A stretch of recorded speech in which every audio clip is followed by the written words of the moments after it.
ಜಿದ್ದಿಗೆ ಸ್ವಾಗತ. ನಾನು ಲಕ್ಷ್ಮಣ್ ಹುಗಾರಿ. 2018ರ ವಿಧಾನಸಭಾ ಚುನಾವಣೆಯ ವಾರ ಮುಗಿದು ಹೋಗಿದೆ. ಆದರೆ ಈ ಚುನಾವಣೆಯಲ್ಲಿ ಒಬ್ಬೊಬ್ಬ MLA ಕ್ಯಾಂಡಿಡೇಟ್ ಖರ್ಚು ಮಾಡಿದ್ದು ಎಷ್ಟು ಅಂತಂದರೆ ಬರೀ 8 ಲಕ್ಷ, 9 ಲಕ್ಷ, 10 ಲಕ್ಷ. ಗ್ರಾಮ ಪಂಚಾಯತಿ ಚುನಾವಣೆ ಕೂಡ ಇದಕ್ಕಿಂತ ಜಾಸ್ತಿ ಖರ್ಚಾಗುತ್ತೆ.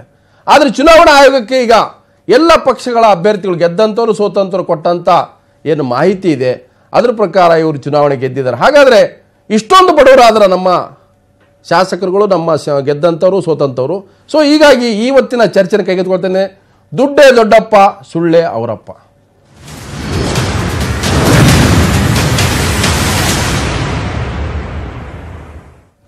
ಹಾಗಾದರೆ ಚುನಾವಣಾ ಆಯೋಗಕ್ಕೆ ವಿವಿಧ ಪಕ್ಷಗಳ ಘಟಾನುಘಟಿ ನಾಯಕರಿಂದ ಹಿಡಿದು ಕೋಟ್ಯಾಧೀಶ್ವರರಿಂದ ಒಬ್ಬೊಬ್ಬರು 700, 500, 600 ಕೋಟಿ ರೂಪಾಯಿ ಆಸ್ತಿ ಪಾಸ್ತಿಯನ್ನು ಚುನಾವಣಾ ಸ್ಪರ್ಧೆಯಲ್ಲಿ ಅವ್ರದ್ದು ದಾಖಲೆಯನ್ನು ಕೊಟ್ಟಿರ್ತಕ್ಕಂಥದ್ದು, ಘೋಷಣೆ ಮಾಡಿಕೊಂಡಿರ್ತಕ್ಕಂಥದ್ದು. ಈಗ ಚುನಾವಣೆ ಮುಗಿದ 75 ದಿವಸಗಳ ಒಳಗೆ ಪ್ರತಿಯೊಬ್ಬ ಅಭ್ಯರ್ಥಿ ತನ್ನ ಚುನಾವಣಾ ಖರ್ಚು ವೆಚ್ಚದ ವಿವರಗಳನ್ನು ಆಯೋಗಕ್ಕೆ ಸಲ್ಲಿಸಬೇಕು.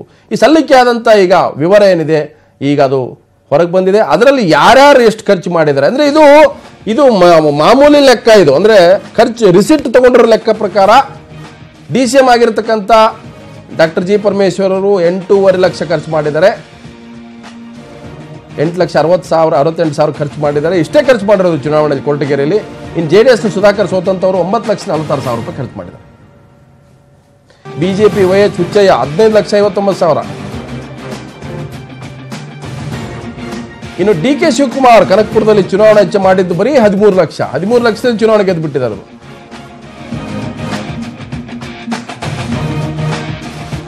ಇನ್ನು ಸಿದ್ದರಾಮಯ್ಯ, ಮಾಜಿ CM ಸಿದ್ದರಾಮಯ್ಯ ಚುನಾವಣಾ ವೆಚ್ಚ ಇದು ಬದಾಮಿದು 19,60,000. BJPಯ ಶ್ರೀರಾಮುಲು 20 ಲಕ್ಷ ಖರ್ಚು ಮಾಡಿದ್ದಾರೆ. ಬದಾಮಿಯಲ್ಲಿ ಇವರು ಖರ್ಚು ಮಾಡಿದ್ದು 19,60,000 ಸಿದ್ದರಾಮಯ್ಯ ಖರ್ಚು ಮಾಡಿದ್ದು. ಇನ್ನು ಸಿದ್ದರಾಮಯ್ಯ ಚಾಮುಂಡೇಶ್ವರಿ ಖರ್ಚು ಮಾಡಿದ್ದು 17,51,000.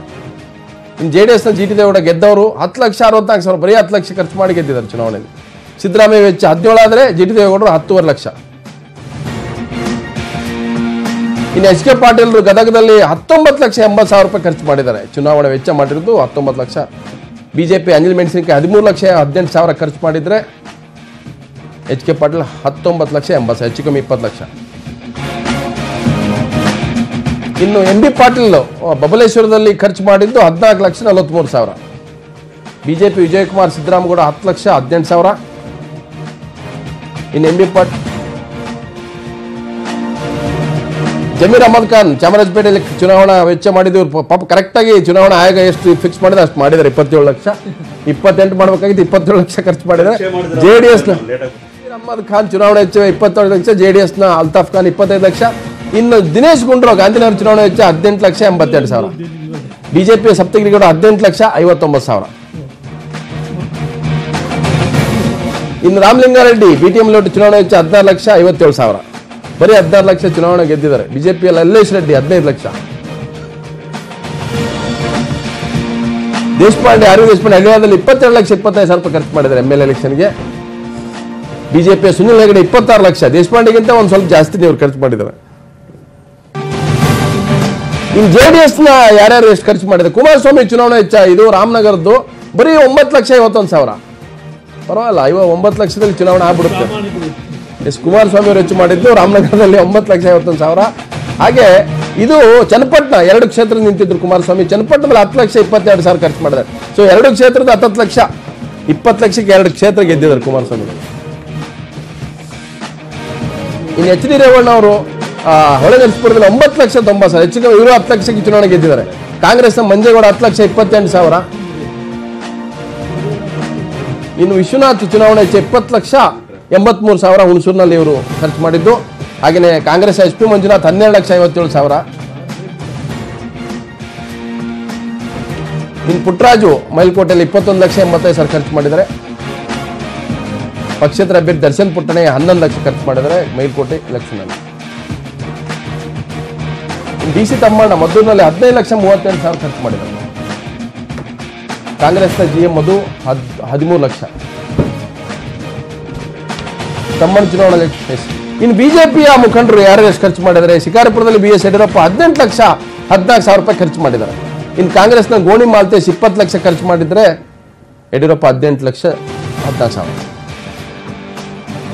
ಇಲ್ಲಿ ಕೆ.ಎಸ್. ಈಶ್ವರಪ್ಪ ಶಿವಮೊಗ್ಗದಲ್ಲಿ 17,80,000 ಹೆಚ್ಚು ಕಮ್ಮಿ 18 ಲಕ್ಷ ಖರ್ಚು ಮಾಡಿದ್ದಾರೆ.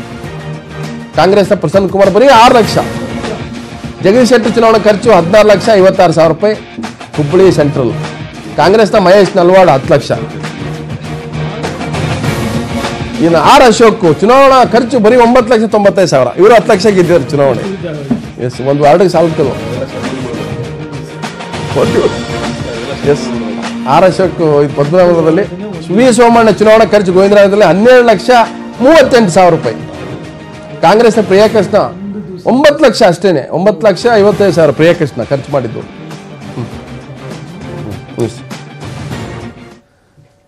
ಇದು ಬರೆದು ಕೊಟ್ಟಂತ ಸತ್ಯ. ಇದು ಅದ್ರ ಹಿಂದ್ಗಡೆ ಸತ್ಯ ನಿಮಗೂ ಗೊತ್ತು, ನಮಗೂ ಗೊತ್ತು, ಎಲ್ರಿಗೂ ಗೊತ್ತು.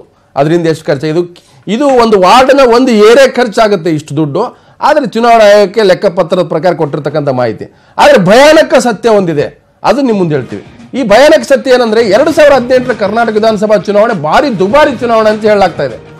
ತಮಿಳುನಾಡು ಆಂಧ್ರ ಪ್ರದೇಶವನ್ನೇ ಮೀರಿಸಿದ ಚುನಾವಣಾ ವೆಚ್ಚ ಕರ್ನಾಟಕದ್ದು 2018 ಚುನಾವಣೆ ಇದೆ. ದೇಶದಲ್ಲಿ ಹೆಚ್ಚು ಖರ್ಚಾದ ಚುನಾವಣೆ ಅಂತೇಳಿ ಕೂಡ ಈಗ ಖ್ಯಾತಿ ಪಡ್ಕೊಂಡಿದೆ. ಇದಕ್ಕೆ ಕಾರಣ ಏನಂತಂದ್ರೆ ಮಾಧ್ಯಮ ಅಧ್ಯಯನ ಕೇಂದ್ರದಿಂದ ಮಾಹಿತಿ ಬಹಿರಂಗ ಆಗಿದೆ. ಇದು ಈ ಒಂದು ಖರ್ಚು ಇಡೀ ಭಾರತದಲ್ಲಿ ಅತಿ ಹೆಚ್ಚು ಅನ್ನುವಂಥದ್ದು. 9,500ರಿಂದ 10,500 ಕೋಟಿ ರೂಪಾಯಿ ಅಷ್ಟು ಚುನಾವಣಾ ಖರ್ಚಾಗಿದೆ. ಸೆಂಟರ್ ಫಾರ್ ಮೀಡಿಯಾ ಸ್ಟಡೀಸ್ ಅನ್ನುವಂಥ ಒಂದು ಸಂಸ್ಥೆ ಈ ಒಂದು ಅಧ್ಯಯನ ಪ್ರಕಾರ ವಿವಿಧ ರಾಜಕೀಯ ಪಕ್ಷಗಳು ಅಭ್ಯರ್ಥಿಗಳು ಖರ್ಚು ಮಾಡಿರ್ತಕ್ಕಂಥದ್ದು 9,500ರಿಂದ 10,500 ಕೋಟಿ 2018 ಚುನಾವಣೆ. ಅಂದ್ರೆ 2013ಕ್ಕೆ ಹೋಲಿಸಿದರೆ ಈ ಖರ್ಚು ದುಪ್ಪಟ್ಟಾಗಿದೆ, ಡಬಲ್ ಆಗಿದೆ ಈ ಸಲ ಚುನಾವಣೆಯಲ್ಲಿ. ಕಳೆದ 3 ಚುನಾವಣೆಗಳ ನಿರಂತರ ಚುನಾವಣಾ ವೆಚ್ಚ ಖರ್ಚು ಏನು ಹೆಚ್ಚಾಗ್ತಾನೆ ಬರ್ತಾ ಇದೆ ಕರ್ನಾಟಕ ವಿಧಾನಸಭಾ ಚುನಾವಣೆಯಲ್ಲಿ. 2013ಕ್ಕೆ ಹೋಲಿಸಿದರೆ ಪ್ರತಿಯೊಬ್ಬ ಅಭ್ಯರ್ಥಿಗಳ ವೆಚ್ಚದಲ್ಲಿ 75% ಏರಿಕೆ ಆಗಿದೆ. ವೆಚ್ಚಗಳು ಬೇರೆ ಬೇರೆ ಖರ್ಚುಗಳು. ಸೊ ಕರ್ನಾಟಕ ಹೊರತುಪಡಿಸಿದರೆ ತಮಿಳುನಾಡು ಆಂಧ್ರದಲ್ಲಿ ಈಗಲೂ ಕೂಡ ಚುನಾವಣೆ ಬಹಳ ದುಬಾರಿ, ಕರ್ನಾಟಕ ಕಂಪೇರ್ ಮಾಡಿ ಜಾಸ್ತಿ. ಆದರೆ ಈ ಬಾರಿ ಆ ರಾಜ್ಯಗಳನ್ನು ಕೂಡ ಮೀರಿಸಿದೆ ಕರ್ನಾಟಕ.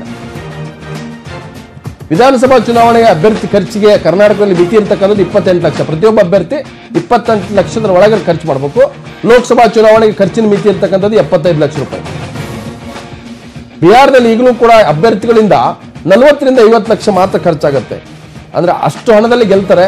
ಆದರೆ ಕರ್ನಾಟಕ, ತಮಿಳುನಾಡು, ಆಂಧ್ರದಲ್ಲಿ ಅತಿ ಹೆಚ್ಚು ಖರ್ಚು ನಾವು ನಡೀತಾ ಇರತಕ್ಕಂಥ ಚುನಾವಣೆ ನಮ್ಮ ರಾಜ್ಯದಲ್ಲಿ ಅತಿ ಹೆಚ್ಚು. ಅಂದ್ರೆ ಕನಿಷ್ಠ 5ರಿಂದ 25 ಕೋಟಿ ವೆಚ್ಚ ಮಾಡುವ ಅಭ್ಯರ್ಥಿಗಳು ನಮ್ಮಲ್ಲಿದ್ದಾರೆ ಈ ಚುನಾವಣೆಯಲ್ಲಿ ಖರ್ಚು ಮಾಡಿದ್ದಾರೆ. ಅದಕ್ಕೆ ಯಾವುದೇ ದಾಖಲೆ ಇಲ್ಲ, ಯಾವುದಕ್ಕೂ ಹತ್ರ ಇಲ್ಲ, ಯಾರು ರಿಸೀಟ್ ಕೊಡಲ್ಲ.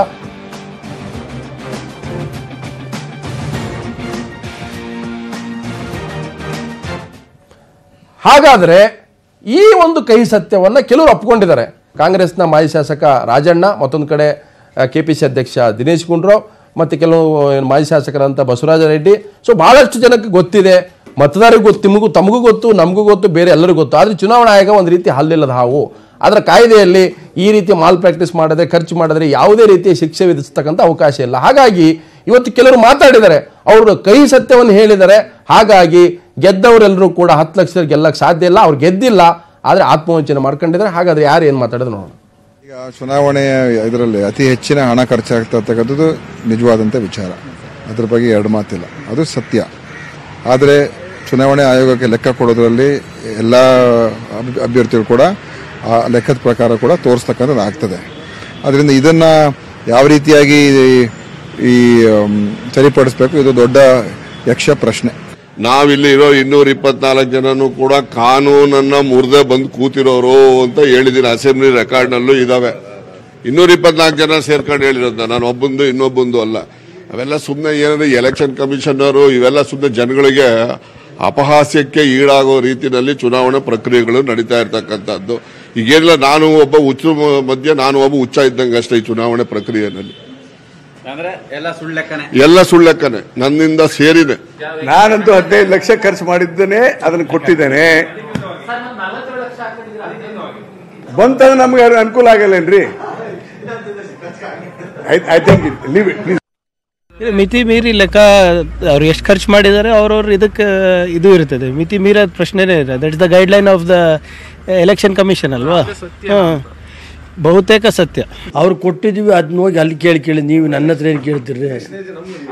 ಎಲೆಕ್ಷನ್ ಏಜೆಂಟ್ ಇರ್ತಾನೆ, ಅವ್ನು ಕೊಟ್ಟಿರ್ತಾನೆ, ಅದಕ್ಕೂ ನನಗೂ ಏನು ಸಂಬಂಧ ಐತ್ರಿ? ಏನು ಅದೇನು ಕೊಟ್ಟಿದ್ದೀವಿ ಅಷ್ಟೇ. ಅದು ವ್ಯಾಪ್ತಿಯಲ್ಲಿ ಇದು ಅಂತದಲ್ಲ. ಯಾವುದೋ ನಮ್ಮ ಎಲೆಕ್ಷನ್ ಏಜೆಂಟ್ ನಮಗೆ ಯಾಕೆಂತ ಹೇಳಿದರೆ ನಾವು ಪ್ರತಿಯೊಂದು ಖರ್ಚು ಮಾಡೋಕ್ಕೂ ನಾವು ವೋಚರ್ ಕೊಡಬೇಕು. ಪ್ರತಿಯೊಂದು ನೋಟಿಸ್ ಪ್ರಿಂಟ್ ಮಾಡಿದಾಗ ಓಚೋ ಕೊಡಬೇಕು, ಪ್ರತಿಯೊಂದು ಸ್ಟೇಜ್ ಮಾಡೋ ದುಡ್ಡ ಬಿಲ್ಲು ಕೊಡಬೇಕು, ಪ್ರತಿಯೊಂದು ಮೀಟಿಂಗ್ ಮಾಡಿದ ಬಿಲ್ಲು ಕೊಡಬೇಕು. ಆ ಬಿಲ್ಲನ್ನು ನಾನು ಕೊಟ್ಟು ಅದ್ರ ಪ್ರಕಾರ ಖರ್ಚಾಗಿದೆ. ಸೊ ಹಾಗಾದ್ರೆ ಈ ಒಂದು ಚರ್ಚೆಗೆ ಮೊದಲು ಇವತ್ತಿನ ಬಿಗ್ ಕ್ವಶನ್ ಏನಂದ್ರೆ, ಬಿಗ್ ಪ್ರಶ್ನೆ ನೋಡ್ಕೊಂಬರೋಣ. ದೊಡ್ಡ ಪ್ರಶ್ನೆ, 15 ಲಕ್ಷದಲ್ಲಿ ML ಎಲೆಕ್ಷನ್ ಗೆಲ್ಲೋಕ್ಕಾಗತ್ತಾ? ಸೊ ಸಿಂಪಲ್, ಇದು ನಿಮಗೂ ಗೊತ್ತು ನಮಗೂ ಗೊತ್ತು, ಆಗತ್ತಾ? ಎಸ್, ನಾನು ಚರ್ಚೆ ಶುರು ಮಾಡ್ತಿರೋ ಜೊತೆಗೆ ಬಿಜೆಪಿಯ ಹಿರಿಯ ನಾಯಕರು ಆಗ್ತಾರಂತ ಎಸ್ ಪ್ರಕಾಶ್ ಇದ್ರೆ, ಕಾಂಗ್ರೆಸ್ ಹಿರಿಯ ನಾಯಕರು ಆಗ್ತಾರಂತ ನಾಗರಾಜ್ ಯಾದವ್ ಇದ್ರ ಜೊತೆಗೆ ಸಮಾಜ ಪರಿವರ್ತನಾ ಹೋರಾಟ ಸಮಿತಿ ಸಂಸ್ಥೆಯ ಅಧ್ಯಕ್ಷರು SR ಹಿರೇಮಠ್ ಕೆಲವು ನಮ್ಮ ಜೊತೆ ಸೇರ್ಕೊಳ್ತಾರೆ, JDS ವಕ್ತಾರರು ಕೂಡ ಸೇರ್ಕೊಳ್ತಾರೆ. ಪ್ರಕಾಶ್ ಅವರೇ, 15 ಲಕ್ಷ ಎಲೆಕ್ಷನ್ ಆಗುತ್ತಾ ML ಎಲೆಕ್ಷನ್? ಇಲ್ಲ, ಈಗ ಚುನಾವಣಾ ಆಯೋಗ ಒಂದು 28 ಲಕ್ಷ ರೂಪಾಯಿ ಮಿತಿನ ಮಾಡಿ ಒಬ್ಬ ಅಭ್ಯರ್ಥಿ ಖರ್ಚು ಮಾಡುವಂಥದ್ದು.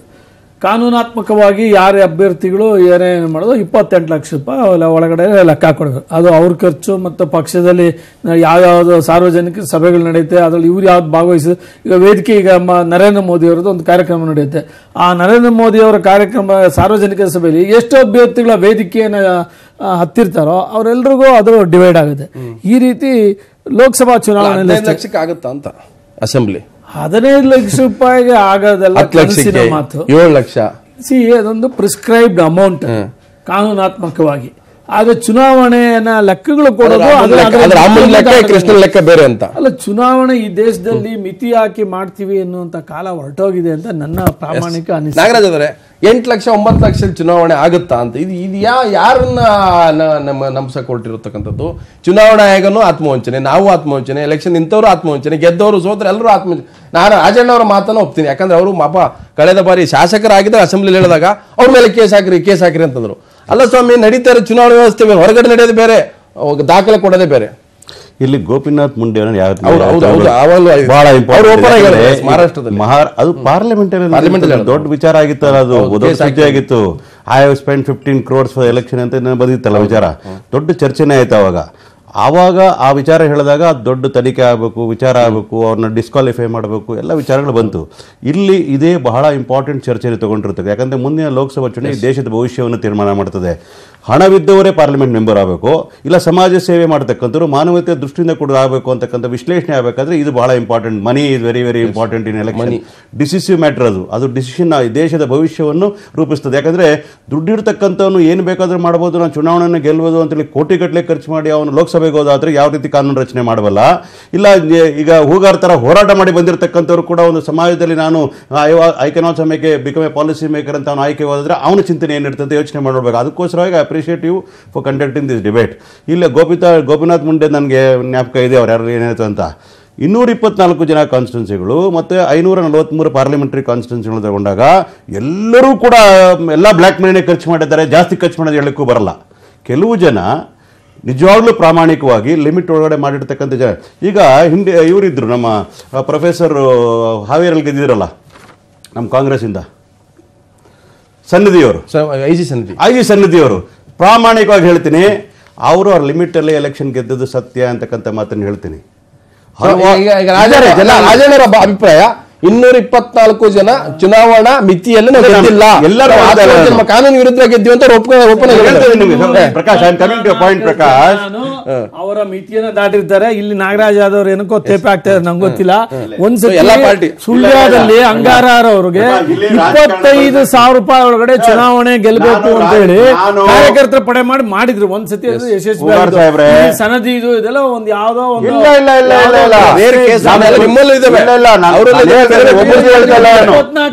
ನಾನು ಇಲ್ಲಿ ಕುತ್ಕೊಂಡು ಇನ್ನೊಬ್ಬರ ಪೊಲಿಟಿಕಲ್ ಗೇಮ್ ಮಾಡ್ಲಿಕ್ಕೆ ಬ್ಲೇಮ್ ಮಾಡ್ಲಿಕ್ಕೆ ಕೂತಿಲ್ಲ ಹೋಗಾರೆ ಒಂದ್ ಹೇಳ್ತೀನಿ. ಅದಕ್ಕೋಸ್ಕರ ನಾವು ಹೇಳುವಾಗ ಸ್ಟೇಟ್ಮೆಂಟ್ ಮಾಡುವಾಗ 543 ಜನನು ಕೂಡ ಈ ತರನೇ ಮಾಡಿದ್ದಾರೆ, ವೈಲೇಟ್ ಮಾಡಿದ್ರೆ ಹೇಳಲಿಕ್ಕೆ ಬರಲ್ಲ.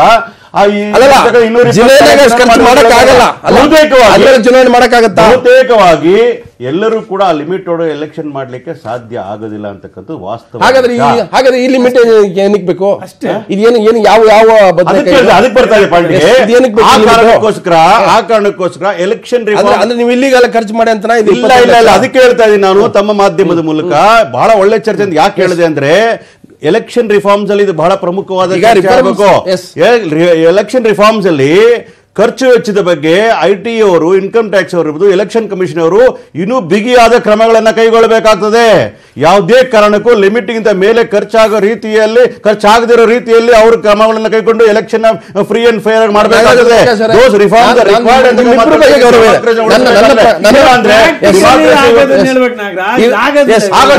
ಅಧಿಕಾರದಲ್ಲಿ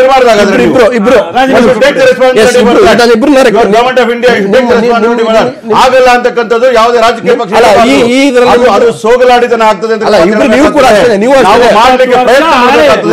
ಮಾಡಲಿಕ್ಕೆ ಪ್ರಯತ್ನ ಮಾಡಬೇಕಾಗ್ತದೆ. ಹೂಗಾರ್ ಅವರು ಕಾರ್ಯಕ್ರಮ ಇಟ್ಟಿರುವುದೇನೆಂದ್ರೆ ಎಲೆಕ್ಷನ್ ಕಮಿಷನ್ ಕಣ್ ತರಿಸಬೇಕು.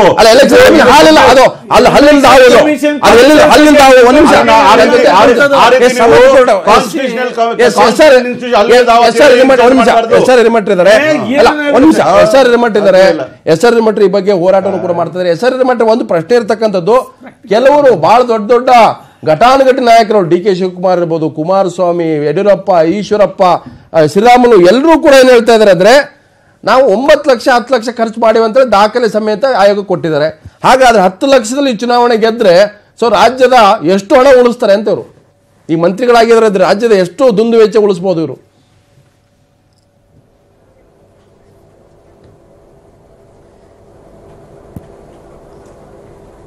ಹಲೋ, ಕೇಳಿಸಿದ್ರಿ ಸರ್? ಹಿರೇಮಠ್ರೆ 10 ಲಕ್ಷದಲ್ಲಿ ಅಸೆಂಬ್ಲಿ ಎಲೆಕ್ಷನ್ ಮಾಡಕ್ಕಾಗತ್ತಾ ಅಂತ ಮಾಡಿ ಗೆದ್ದಿವಿ ಅಂತೇಳಿ ದಾಖಲೆ ಕೊಟ್ಟಿದ್ದಾರೆ ಆಯೋಗಕ್ಕೆ. ಅಲ್ಲ, ಇದು ದೊಡ್ಡ ನಗೆಪಾಡಿದೆ. ಯಾಕಂದ್ರೆ ಎಲ್ಲ ಸರ್ವಸಾಮಾನ್ಯ ವ್ಯಕ್ತಿಗಳಿಗೂ ಸ್ಪಷ್ಟವಾಗಿ ಗೊತ್ತು ಏನಂದ್ರೆ ಈಗಿನ ಚುನಾವಣೆಯೊಳಗೆ ತಾವೇನು ಹೆಸರುಗಳನ್ನು ಹೇಳಿದ್ರಿ, ಇವರು ಏನು ಆಕ್ಚುಲಿ ಖರ್ಚು ಮಾಡಿರ್ತಾರೆ ಅದರ ಸ್ಮಾಲ್ ಫ್ರಾಕ್ಷನ್ ಕೂಡ ಅವರು ರಿಪೋರ್ಟ್ ಮಾಡ್ತಾ ಇಲ್ಲ. ಅಂದ್ರೆ ಇವರು ಚುನಾವಣೆ ಆಯೋಗಕ್ಕೆ ಮೋಸ ಮಾಡೋದು, ಜನರಿಗೆ ಮೋಸ ಮಾಡೋದು, ಆಮೇಲೆ ಇವರು ಆಡಳಿತ ಮಾಡುವಾಗ ಮೋಸ ಮಾಡೋದು, ಇದು ಚುನಾವಣೆಯಿಂದಲೇ ಶುರು ಆಗ್ತಾರೆ. ಉಮೇದುವಾರರಿಂದ ಶಾಸಕರಾಗುವವರೆಗೆ ಈ ಪ್ರಕ್ರಿಯೆ ಪರ್ಫೆಕ್ಟ್ ಮಾಡಿಕೊಂಡು ಮುಂದೆ ಇದನ್ನೇ ಎಕ್ಸ್ಪರ್ಟ್ ಆಗಿಬಿಡ್ತಾರೆ.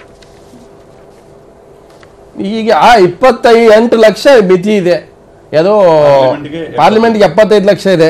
ಇವತ್ತು ಕೊಟ್ಟಿರ್ತಕ್ಕಂಥ ಒಬ್ಬೊಬ್ಬರು 6.5 ಲಕ್ಷ ಖರ್ಚು ಮಾಡಿ ಅಂತ ಕೊಟ್ಟಿದ್ದಾರೆ ಶಿವಮೊಗ್ಗದಲ್ಲಿ, ಕೆಲವರು ಇನ್ ಕೆಲವರು 10 ಲಕ್ಷ, ಕೆಲವರು 15 ಲಕ್ಷ. ನನ್ನ ಮಾಹಿತಿ ಪ್ರಕಾರ ಒಂದು ಗ್ರಾಮ ಪಂಚಾಯತಿ, ಒಂದು ತಾಲೂಕ್ ಪಂಚಾಯತಿ ಕೂಡ 15-20 ಲಕ್ಷ ಖರ್ಚು ಮಾಡತಕ್ಕಂಥ ವ್ಯವಸ್ಥೆ ಇದೆ. ಸೊ ಅಸೆಂಬ್ಲಿ ಸೆಗ್ಮೆಂಟ್ ಅಲ್ಲಿ ಇವತ್ತು ನಾವು ಬರೀ 10 ಲಕ್ಷ ಖರ್ಚು ಮಾಡ್ಯಾವ ಅಂತಂದ್ರೆ ಹಾಗಾದ್ರೆ ಇವರು ಹಣ ಹಂಚಿರ್ತಕ್ಕಂಥದ್ದು, ಆಮೇಲೆ ಮದ್ಯ ಹಂಚಿರ್ತಕ್ಕಂಥದ್ದು, ಬೇರೆ ಬೇರೆ ಆಮಿಷ ಕೊಟ್ಟು ಓಟ್ ತೆಗೆದುಕೊಂಡಿರ್ತಕ್ಕಂಥ ಯಾವ್ದು ರಿಸಿಪ್ಟ್ ಇಲ್ಲ.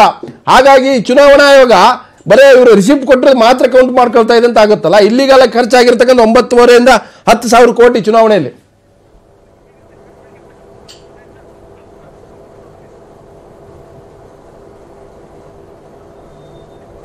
ಹಲೋ, ಸರ್ ಅಷ್ಟು ಎಸ್ ಹಿರೇಮಠರನ್ನ ಮಾತಾಡ್ತೀನಿ ನಿಮ್ಮ ಜೊತೆಗೆ. ನಾಗರಾಜ್ ಅವರೇ, ಈಗ ಇದು ಪ್ರಶ್ನೆ ಉತ್ತರ ಹೇಳಿದ್ರಲ್ಲ, ಬಹಳ ಇಂಪಾರ್ಟೆಂಟ್ ಪ್ರಶ್ನೆ ಅದು.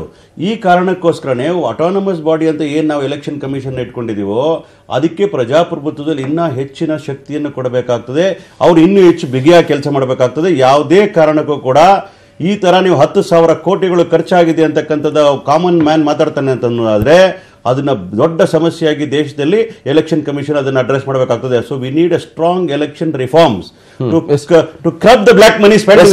ಎಲ್ಲ ಪ್ರಾಮಾಣಿಕ ಸಮಾಜ ಸೇವಕ ಬಿಸಿನೆಸ್ ಮ್ಯಾನ್ ಗೆಲ್ಲಕ್ಕೆ ಸಾಧ್ಯ ಇಲ್ಲ. ಆದರ್ಶವಾಗಿ ಮಾತಾಡಕ್ಕೆ ವಾಸ್ತವನೇ ಬೇರೆ. ಚುನಾವಣಾ ಆಯೋಗ ಗಮನ ಕೊಡ್ತಾ ಇದ್ದಾರೆ, ಬಾಹ್ಯ ಪ್ರಚಾರಕ್ಕೆ ಮಾತ್ರ ಅವ್ರು ಗಮನ ಕೊಡ್ತಾ ಇರೋದು. ಬಂಟಿಂಗ್ಸ್ ಹಾಕೋದು, ಫ್ಲಾಗ್ ಹಾಕೋದು, ಚಾಮುಂಡೇಶ್ವರಿ ಚುನಾವಣೆಯಲ್ಲಿ ಸಿದ್ದರಾಮಯ್ಯನವರು 100 ಕೋಟಿ ಖರ್ಚು ಮಾಡೋದು ಅಂತ ಅವತ್ತು ಅವ್ರ ಪಕ್ಷದವರು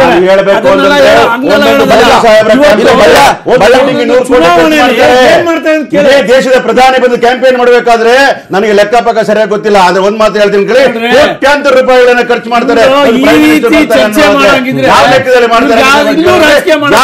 ಫಂಡಿಂಗ್ ಮಾಡ್ತಾರೆ. This is why election commission should play active role in ಚುನಾವಣಾ ಪ್ರಕ್ರಿಯೆಯನ್ನು ಹಾಳು ಮಾಡಿದ್ಯಾರು ಅಂತ ಅಲ್ಲಿ ಹೋಗಲ್ಲ. ಇದು ಚರ್ಚೆ ಅಲ್ಲ. ಇವತ್ತು ವಾಸ್ತವವಾಗಿ ಏನ್ ನಡೀತಾ ಇದೆ ಚರ್ಚೆ ಮಾಡ್ಬೇಕು.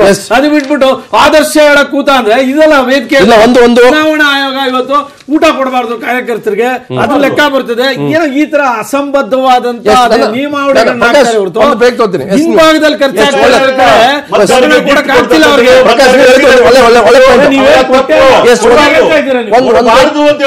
ಒಂದು ಬ್ರೇಕ್ ತಗೊಳ್ತೀನಿ. ಈ ಚುನಾವಣೆ ಹೇಗಿದೆ ಅಂದ್ರೆ ಮೊನ್ನೆ ನಡೆದಂತ ವಿಧಾನಸಭಾ ಚುನಾವಣೆಯಲ್ಲಿ ಒಂದು ಆಪ್ ಬಿಡುಗಡೆ ಮಾಡಿತ್ತು. ಅದರಲ್ಲಿ ಎಲ್ಲೆಲ್ಲಿ ಇಲ್ಲಿಗಲ್ ಆಕ್ಟಿವಿಟೀಸ್ ನಡೀತಾ ಇದೆ, ಹಣ ಹಂಚ್ತಾ ಇದ್ದಾರೆ, ಸೀರೆ ಹಂಚ್ತಾ ಇದ್ರೆ, ಮೂಗುನತ್ತು ಕೊಡ್ತಾ ಇದ್ದಾರೆ, ಬಳೆ ಕೊಡ್ತಾ ಇದ್ದಾರೆ, ಸಾರಿ ಕೊಡ್ತಾ ಇದ್ದಾರೆ, ವಾಚ್ ಕೊಡ್ತಾ ಇದ್ದಾರೆ, ಇದ್ರ ಬಗ್ಗೆ ವಿಡಿಯೋ ಮಾಡಿ ಕೊಡಿ ಅಂತ ಹೇಳಿದ್ರು.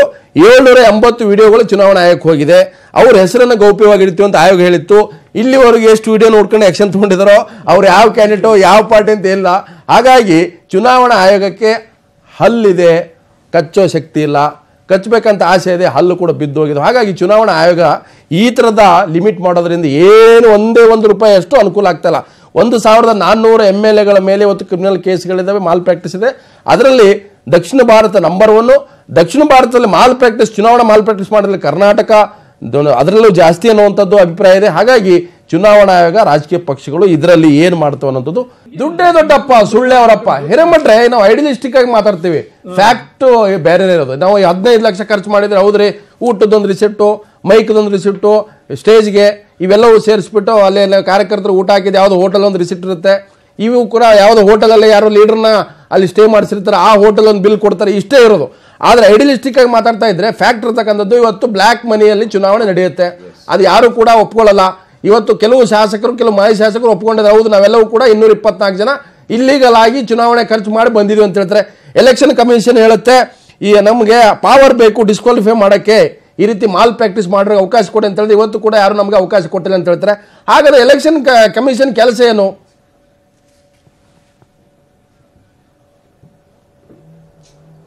ಇಲೆಕ್ಷನ್ ಕಮಿಷನ್ನು ನನ್ನ ಅಭಿಪ್ರಾಯದೊಳಗೆ ಈ ಜನರ ಪ್ರತಿನಿಧಿಗಳನ್ನು ಆಯ್ಕೆ ಮಾಡೋದ್ರೊಳಗೆ ಅತಿ ಮಹತ್ವದ ಘಟ್ಟ.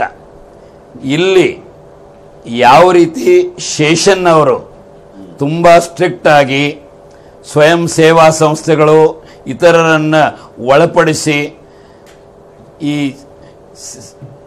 ಇವರೇನೊಂದು ಚುನಾವಣೆಗೆ ಏನೊಂದು ಶಕ್ತಿ ಇದೆ, ಈ ಭ್ರಷ್ಟ ರಾಜಕಾರಣಿಗಳನ್ನು ನಿಯಂತ್ರಣ ಮಾಡುವಂಥ ಶಕ್ತಿಯನ್ನು ಅವರು ತೋರಿಸಿಕೊಂಡಿದ್ದಾರೆ. ನನ್ನ ಅಭಿಪ್ರಾಯದೊಳಗೆ ಚುನಾವಣಾ ಆಯೋಗ ಸಶಕ್ತೀಕರಣ ಆಗಬೇಕು, ಸೃಜನಶೀಲ ಆಗಬೇಕು. ಮತ್ತು ಇವರೇನು ಈಗ ಹೆಂಗ ಒಂದು ಪ್ರಾಪರ್ಟಿ ರಿಜಿಸ್ಟ್ರಿ ಮಾಡಬೇಕಾದ್ರೆ ಒಂದು ಟೇಬಲ್ ಮೇಲಿನ ಹಣ ಬೇರೆ, ಕೆಳಗಿನ ಹಣ ಬೇರೆ, ಯಾವ ರೀತಿ ಈ ಒಂದು ಅಪ್ರಾಮಾಣಿಕತನ, ಈ ಬೇಜವಾಬ್ದಾರಿತನ, ಈ ಜನರನ್ನ ಭ್ರಷ್ಟ ಮಾಡುವ ಪ್ರಕ್ರಿಯೆ ಇಲ್ಲೇನು ಶುರು ಆಗ್ತದಲ್ಲ, ಇದರ ಮೇಲೆ ಕಡಿವಾಣ ಹಾಕೋದು ಬಹಳ ಮಹತ್ವ ಇದೆ. ಅವರು ಎಲ್ಲರಿಗೂ ಎಲ್ಲ ಕಡೆಗೂ ಮಾಡಲಿಕ್ಕೆ ಆಗ್ಲಿಕ್ಕಿಲ್ಲ. ಆದರೆ ಯಾವ ಹಲವಾರು ಜನ ಭ್ರಷ್ಟ ಯಾರಿದ್ದಾರೆ, ಯಾರು ಹಣ ಹಂಚ್ತಾರೆ, ಎಲ್ಲ ಮಾಡಬಾರ್ದು ಕೆಲಸ ಮಾಡ್ತಾರೆ, ಅವ್ರನ್ನ ಸ್ಯಾಂಪಲ್ ಬೇಸಿಸ್ ಮೇಲೆ ಸಿಲೆಕ್ಟ್ ಮಾಡಿ ಅದನ್ನ ಮಾನಿಟರ್ ಮಾಡಲೇಬೇಕು.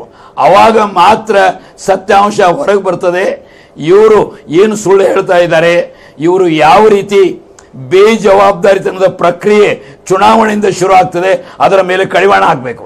ಅಲ್ಲ ಹಿರೇಮಠ್ರೆ, ಈಗ ಸುಳ್ಳು ಅಂತ ಅವ್ರು ಸುಳ್ಳು ಹೇಳ್ತಲ್ಲ, ನಾವು ದಾಖಲೆ ಪ್ರಕಾರ ಇಷ್ಟೇ ಖರ್ಚು ಮಾಡಿವಿ ಅಂತೇಳಿ ಆನ್ ರೆಕಾರ್ಡ್ ಹೇಳ್ತಾ ಇದ್ದಾರೆ.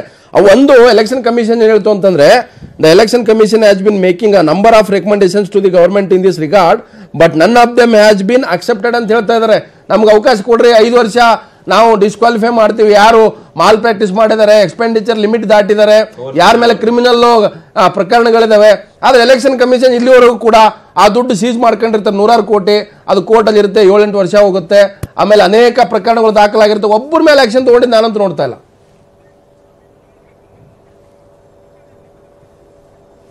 ಇದು ಎರಡು ದೃಷ್ಟಿಯಿಂದ ನೋಡೋದಿದ್ದಾರೆ. ಒಂದು, ನಮಗೆ ಹೆಚ್ಚಿನ ಪವರ್ ಏನು ಬೇಕು, ನಮಗೆ ಹೆಚ್ಚಿನ ಸಲಕರಣೆಗಳೇನು ಬೇಕು, ನಾವು ಹೇಗೆ ಪರಿಣಾಮಕಾರಿಯಾಗಿ ಮಾಡ್ತೇವಂತ. ಇನ್ನೊಂದು, ಸೃಜನಶೀಲ ಇದೆ. ಈ ಚುನಾವಣೆ ಪ್ರಕ್ರಿಯೆ ಒಂದು ಪಾವಿತ್ರ ಪ್ರಕ್ರಿಯೆ, ಇದರದು ಘನತೆ, ಗೌರವ, ಪಾವಿತ್ರ ಕಾಪಾಡಬೇಕಾದ್ರೆ ಇವರು ಸೃಜನಶೀಲರಾಗಿ ಯಾವ ಜನ ಈಗ ತಮಗೆ ಗೊತ್ತಿದೆ, ಇಲೆಕ್ಷನ್ ಚುನಾವಣೆಯ ಖರ್ಚಿನ ಬಗ್ಗೆ ಸಾಕಷ್ಟು ಬೇರೆ ಬೇರೆ ಸಂಸ್ಥೆಗಳು ಮಾಡ್ತಾ ಇದ್ದೇವೆ. ಯಾವ ಅತಿ ಮಹತ್ವದ ಬದಲಾವಣೆ ಚುನಾವಣಾ ಆಯೋಗಕ್ಕೆ ತಂದಿದ್ದವರು ಅಂದರೆ ಯಾರು, ಈ ಡೆಮಾಕ್ರೆಟಿಕ್ ಇನ್ಸ್ಟಿಟ್ಯೂಷನ್ ಏನಿದೆ, ಅವರು ಸುಪ್ರೀಂ ಕೋರ್ಟಿಗೆ ಕೇಸ್ ಹಾಕಿ ಈ ಎಲ್ಲ ಪಕ್ಷಗಳು ಎಲ್ಲ ಪ್ರಮುಖ ಪಕ್ಷ ಅಲ್ಲ, ಛೋಟಾ ಮೋಟಾ ಎಲ್ಲ ಕೂಡಿ Associations for Democratic ಅಕೌಂಟಬಿಲಿಟಿ ಯಾವುದು? ಆಗಬಾರ್ದು. ನಾವು ADR. ಜನರಿಗೆ ಹೇಳುವ ಅವಶ್ಯಕತೆ ಇಲ್ಲ. ನಮ್ಮ ಕ್ರಿಮಿನಲ್ ಆಂಟಿಸಿಡೆಂಟ್ಸ್, ನಮ್ಮ ಇನ್ಕಮ್ ಮತ್ತು ನಮ್ಮ ಬ್ಯಾಕ್ ಗ್ರೌಂಡ್ ಅದನ್ನ ಪಾರ್ಲಿಮೆಂಟ್ದೊಳಗೆ ಆಕ್ಟ್ ಪಾಸ್ ಮಾಡಿದ್ರು. ಅದನ್ನ ಸೆಟ್ ಅಸೈಡ್ ಮಾಡೋದು ಅಷ್ಟೇ ಅಲ್ಲ, ಸುಪ್ರೀಂ ಕೋರ್ಟ್ ಅಪ್ ಹಿಡಿದು ಚುನಾವಣಾ ಆಯೋಗಕ್ಕೆ ಡೈರೆಕ್ಷನ್ ಮಾಡ್ತು. ನನ್ನ ಅಭಿಪ್ರಾಯದೊಳಗೆ ಚುನಾವಣಾ ಆಯೋಗ ಮುಂದೆ ಬಂದು ಸೃಜನಶೀಲರಾಗಿ ಪ್ರೋಆಕ್ಟಿವ್ ಆಗಿ ಒಳ್ಳೆಯ ಜನರು ಸಮಾಜದಲ್ಲಿ ಸಿವಿಲ್ ಸೊಸೈಟಿ ಏನಿದ್ದಾರೆ ಅವ್ರ ಜೊತೆಗೆ ಪಾರ್ಟಿಸಿಪೇಟ್ ಮಾಡಿ ಇದನ್ನ ಟೈಟ್ ಮಾಡಲೇಬೇಕು. ಇಲ್ಲಿಂದಲೇ ಪ್ರಕಾಶ್ ರೇ, ನನ್ನ ಹತ್ರ ಒಂದು ಮಾಹಿತಿ ಇದೆ.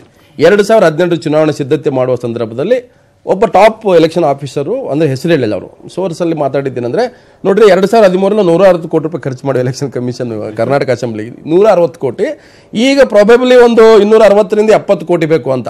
ಅವ್ರು ಹೇಳೋದೇನಂದ್ರೆ per assembly segment election commission ಖರ್ಚಿಗೆ 1 ಕೋಟಿ ಅಂತೆ. ಎಲೆಕ್ಷನ್ ಕ್ಯಾಂಡಿಡೇಟ್ 25 ಲಕ್ಷ ಮಾಡುವಂತ ಇಲ್ಲ. ನೋಡಿ, ಚುನಾವಣಾ ಆಯೋಗ ಏನಪ್ಪ ಸುಧಾರಣೆ ಅಂತ ಬ್ಯಾಲೆಟ್ ಪೇಪರ್ ಇವಿಎಂ ಬಂತು, ವಿವಿಪ್ಯಾಟ್ ಬಂತು, ಹೊರಗಡೆ ಪ್ರಚಾರಗಳ ಸಿಕ್ಕಾಪಟ್ಟೆ ಬ್ಯಾನರ್ ಕಟ್ಟೋದು, ಫ್ಲಾಗ್ ಕಟ್ಟೋದು, ಇವತ್ತೆಲ್ಲ ಬಾಹ್ಯ ಪ್ರಚಾರ ಕಮ್ಮಿ ಆಗಿದೆ, ಬಾಹ್ಯ ಪ್ರಚಾರ ಜಾಸ್ತಿ ಆಗಿದೆ. ಏನಾಗ್ತಿದೆ, ಕ್ಯಾಂಡಿಡೇಟ್ಗಳಿಗೆ ಬೇರೆ ರೀತಿಯಾದ ಖರ್ಚುಗಳೇನು ಯಾರು ತಡೆಯುವಂತದ್ದು ಅಷ್ಟು ಸುಲಭವಾದ ಕೆಲಸ ಅಲ್ಲ. ನಾವು ಪ್ರಕ್ರಿಯೆಯನ್ನು ಟ್ರಾನ್ಸ್ಪರೆನ್ಸಿ ಎಷ್ಟೆಷ್ಟು ತರಕ್ ಸಾಧ್ಯ ಅಂತ ಹಂತವಾಗಿ ತರಕ್ ಬರೋದು. ಒಂದು ಚುನಾವಣಾಕ್ಕೆ ನಮ್ಗೆ ಅಧಿಕಾರ ಕೊಡಿ ಅಂದ್ರೆ, ನಮ್ಮ ದೇಶದಲ್ಲಿ ಯಾವುದೇ ಒಂದು ಸಂಸ್ಥೆಗೆ ಅವತ್ತು TN ಶೇಷನ್ ಅವರಿಗೆ ಸಂಪೂರ್ಣ ಅಧಿಕಾರ ಕೊಟ್ಟರು. ಯಾಕೆ ಕಾಂಗ್ರೆಸ್ ಪಾರ್ಟಿ 3 ಜನ ಎಲೆಕ್ಷನ್ ಕಮಿಷನ್ ಮಾಡಿದ್ರು? ಅವ್ರು ಒಬ್ಬರೇ ಕೂತ್ಕೊಂಡು ಬೇರೆ ಬೇರೆ ರೀತಿಯಾದ ಚುನಾವಣೆ ರದ್ದು ಮಾಡುವಂತದ್ದು, ಆಕ್ಷನ್ ತಗೊಳ್ಳೋದು ಶುರು ಮಾಡಿದ್ರು. ಅವ್ರು ಒಬ್ಬರೇ ಅಧಿಕಾರದಲ್ಲಿ ಇತ್ತು ಅಂದ್ರೆ ತೊಂದರೆ ಆಗತ್ತೆ ಅಂತ ಹೇಳಿ ಇನ್ನಿಬ್ಬರು ಚುನಾವಣಾ ಮುಖ್ಯ ಮಾಡಿದ್ರು. ಇದು ಮಾಡಿದ್ದು ಬಿಜೆಪಿ ಅಲ್ಲ, ಕಾಂಗ್ರೆಸ್ ಪಾರ್ಟಿಯವರೇ ಮಾಡಿದ್ದು. ಹೇಳೋದನ್ನ ಕೇಳಿಸ್ಕೊಳ್ಳಿ. ಯಾಕೆ ಮಾಡಿದ್ರು ಅಂದ್ರೆ, ಒಬ್ಬ ಕೈಗೆ ನಿರಂಕುಶತ್ವ ಕೊಡಕ್ ಸಾಧ್ಯ ಇಲ್ಲ, ಕೊಡ್ತು ಅಂದ್ರೆ ಆ ದಾರಿಗಳು ತಪ್ಪೋದು ಅವರು ಅಂತ ಒಂದು ಭಯ ಇರೋದ್ರಿಂದ. ಆದ್ರೆ ಈ ಒಂದು ಪರಿಸ್ಥಿತಿ ಈ ದೇಶದಲ್ಲಿದೆ. ಅದರಿಂದ ಇದನ್ನ ತಡಿಬೇಕು ಅಂತ ಅಂದಾಗ ಚುನಾವಣಾ ಆಯೋಗಕ್ಕೆ ತುಂಬಾ ಲಿಮಿಟೆಡ್ ಇರೋದು. ಇವತ್ತು ಎಲೆಕ್ಷನ್ ಫಂಡಿಂಗ್ ಮಾಡೋದಕ್ಕೋಸ್ಕರ ಬಾಂಡ್ಗಳು ತಂದಾರೆ ಕೇಂದ್ರ ಸರ್ಕಾರ ಇವತ್ತು. ಆದ್ರಿಂದ ಆಮೇಲೆ ಸ್ಪೆಷಲ್ ಕೋರ್ಟ್ ಕರ್ನಾಟಕದ ಎಲೆಕ್ಷನ್ ರೆಪ್ರೆಸೆಂಟೇಟಿವ್ಸ್ ಗಳಿಗೆ ಭ್ರಷ್ಟಾಚಾರದ ಕೇಸ್ಗಳಲ್ಲಿ ಬೇಗ ಶಿಕ್ಷೆ ಆಗಬೇಕು ಅಂತ ಹೇಳಿ ಸ್ಪೆಷಲ್ ಕೋರ್ಟ್ಗಳು ಬಂದು ಅವನ್ನ ತ್ವರಿತವಾಗಿ ಅವನ್ನ ವಿಚಾರಣೆಗೆ ಒಳಪಡಿಸಬೇಕು. ಶಿಕ್ಷೆ ಆಯ್ತು ಅಂದ್ರೆ ಅಂತ ವ್ಯಕ್ತಿಗಳು ನಿಲ್ಲಕ್ಕಾಗೋದಿಲ್ಲ. These are all the things which discourage candidates from indulging corrupt practices. ಈ ರೀತಿ ನಾವು ಮಾಡಬೇಕು. ನಾವು ದುಡ್ಡು ಹಂಚೋದನ್ನ ತಡೀತೀನಿ ಅಂತ ಹೇಳೋದಲ್ಲ. ಅದು ಇವತ್ತು ಸಿಂಪಲ್. ಈಗ ಶ್ರೀರಾಮುಲು, ಸಿದ್ದರಾಮಯ್ಯ, DK ಶಿವಕುಮಾರ್, HD ಕುಮಾರಸ್ವಾಮಿ, ರೇವಣ್ಣ, ಯಡಿಯೂರಪ್ಪ, ಈಶ್ವರಪ್ಪ ಇವರೆಲ್ಲರೂ ಕೂಡ 10 ಲಕ್ಷ 12 ಲಕ್ಷ ಚುನಾವಣೆ ಮಾಡಿದಾರೆ ಅಂತ ನಾವು ನಂಬಕ್ ಸಾಧ್ಯನಾ? ಅವರು ಕೊಟ್ಟಿರೋ ದಾಖಲೆ ಪ್ರಕಾರ ಇವತ್ತು ರಾಜ್ಯದಲ್ಲಿ ಇವತ್ತು ಮತದಾರರು ಮತ್ತೊಂದು ಕಡೆ ಚುನಾವಣೆಯ ವ್ಯವಸ್ಥೆಯಲ್ಲಿ ಇರ್ತಕ್ಕಂಥ ಆಯೋಗ ಹೇಳುತ್ತೆ ಒಂದು ಅಸೆಂಬ್ಲಿ ಸೆಗ್ಮೆಂಟ್ಗೆ 1 ಕೋಟಿ ಖರ್ಚು ಮಾಡ್ಬೇಕು ಅಂತ. ಕ್ಯಾಂಡಿಡೇಟ್ಗೆ 28 ಲಕ್ಷ ಲಿಮಿಟ್ ಮಾಡಿದ್ದಾರೆ. ಕ್ಯಾಂಡಿಡೇಟ್ ಆದ್ರೆ 10 ಲಕ್ಷಕ್ಕೆ ಮಾತ್ರ ಬಂದಿದ್ದಾರೆ. ಆತ್ಮವಂಚನೆ ಅಲ್ವಾ ಇದು? ಒಂದ್ ನಿಮಿಷ ಸರ್, ಕ್ಯಾಂಡಿಡೇಟ್ ಕೆಲಸ ಬಂದ್ಬಿಟ್ಟು ಮತ ಕೇಳಬೇಕು ಹೋಗಿ ಅಷ್ಟೇ. ಅದು ಎಲೆಕ್ಷನ್ ಕಮಿಷನ್ ಕೆಲಸ ಮತ ಕೇಳೋದಲ್ಲ. ಅವ್ರ ಸ್ಯಾಲರೀಸ್ ಕೊಡಬೇಕಾಗ್ತದೆ, ಪೊಲೀಸ್ ನ ಡೆಬ್ಯೂಟ್ ಮಾಡಬೇಕಾಗ್ತದೆ, ಅದು that you can't compare with the candidate.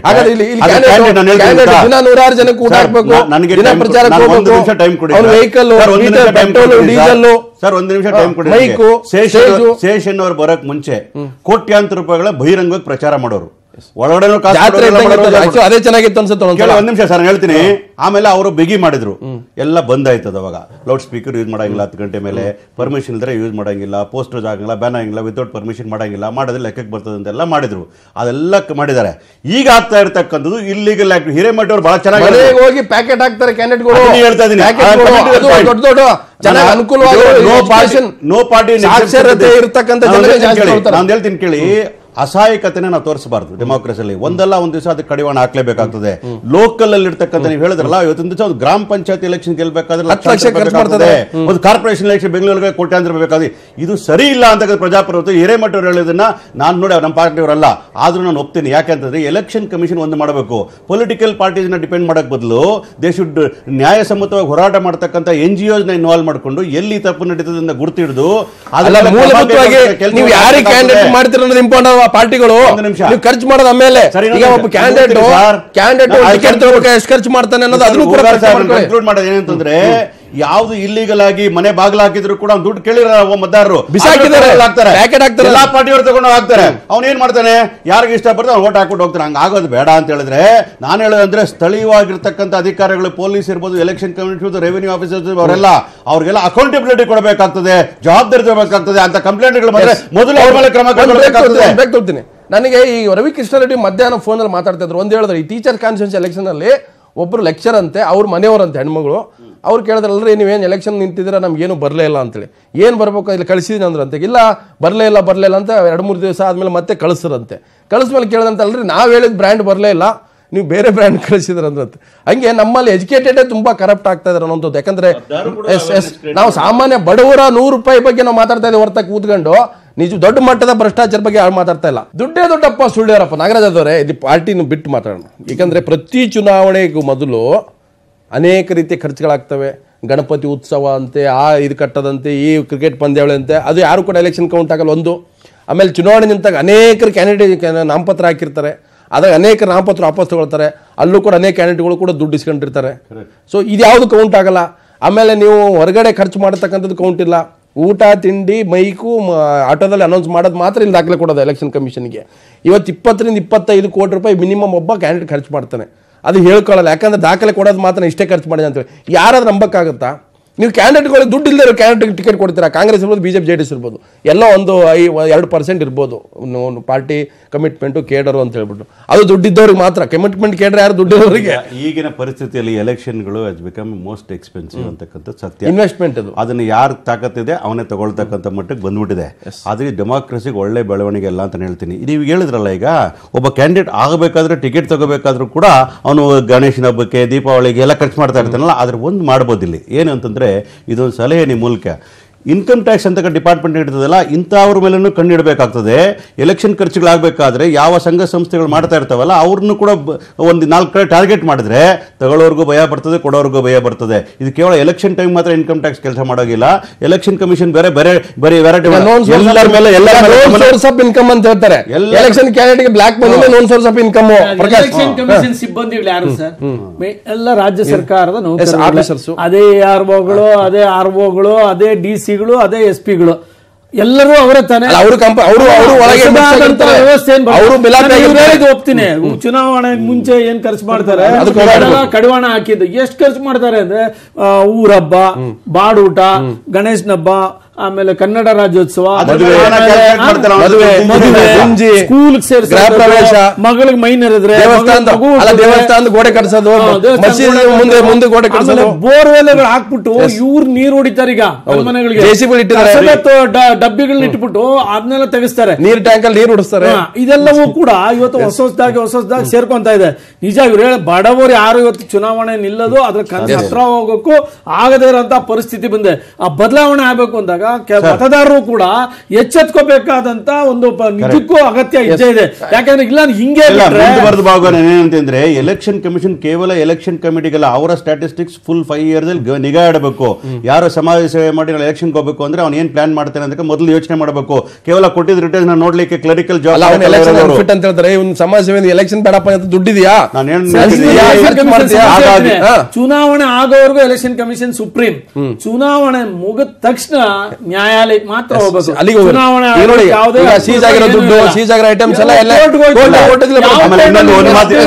ಹೇಳ್ತೀನಿ ಉಗಾರ್ ಸಾಹೇಬ್ರೆ, ಲೋಕಲ್ ಒಬ್ಬ ಇನ್ಸ್ಪೆಕ್ಟರ್ಗೆ ಯಾರ್ಯಾರು ಕ್ಯಾಂಡಿಡೇಟ್ ಯಾವ ಮನೆಗೆ ಹೇಗೆ ಇಟ್ಟಿದ್ದಾನೆ ದುಡ್ಡು, ಹೇಗೆ ಹಂಚ್ತಾರೆ ಸಂಪೂರ್ಣ ಮಾಹಿತಿ ಇರ್ತದೆ. ಅವರು ಪ್ರಾಮಾಣಿಕವಾಗಿ ಕೆಲಸ ಮಾಡಬೇಕು. ಅವಾಗ ಮಾತ್ರ ಎಲೆಕ್ಷನ್ ಕಮಿಷನ್ ಹೇಳುತ್ತೆ ನಮ್ಗೆ ಮಾಲ್ ಪ್ರಾಕ್ಟೀಸ್ ಆಗೋದು ಗೊತ್ತಿರುತ್ತೆ, ಬಟ್ ಆಕ್ಷನ್ ತಗೊಳಕ್ಕೆ ನಮ್ಮ ಹತ್ರ ಕಾನೂನಲ್ಲಿ ಅವಕಾಶಗಳಿಲ್ಲ. When cognizance of an offence is taken and if it is punishable with imprisonment of more than 2 years, then the person charged should not be allowed to contest elections. ಎಲ್ಲ ಅವಕಾಶಗಳು ನಮ್ಗೆ ಕೊಡಿರಿ ಅಂತ ಹೇಳ್ತಾರೆ. ಕೊಡಕ್ಕೆ ರೆಡಿ ಇಲ್ಲ ಅಂದ್ರೆ ನಮ್ಮ ಆಳ್ತಕ್ಕಂಥ ಯಾವುದೇ ಸರ್ಕಾರ, ಕಾಂಗ್ರೆಸ್ ಇರ್ಬೋದು, ಈಗ BJP ಇರ್ಬೋದು, ಅವರಿಗೆ ಈ ಸಂಪೂರ್ಣವಾಗಿ ಕಂಟ್ರೋಲ್ ಮಾಡ್ತಕ್ಕಂಥ ಅವಕಾಶ ಕೊಡಬಾರದು ಅನ್ನುವಂಥದ್ದು ಎಲ್ಲ ಪಕ್ಷಗಳ ಒಂದು ಧೋರಣೆ. ಹಿರೇಮಠ್ರೆ,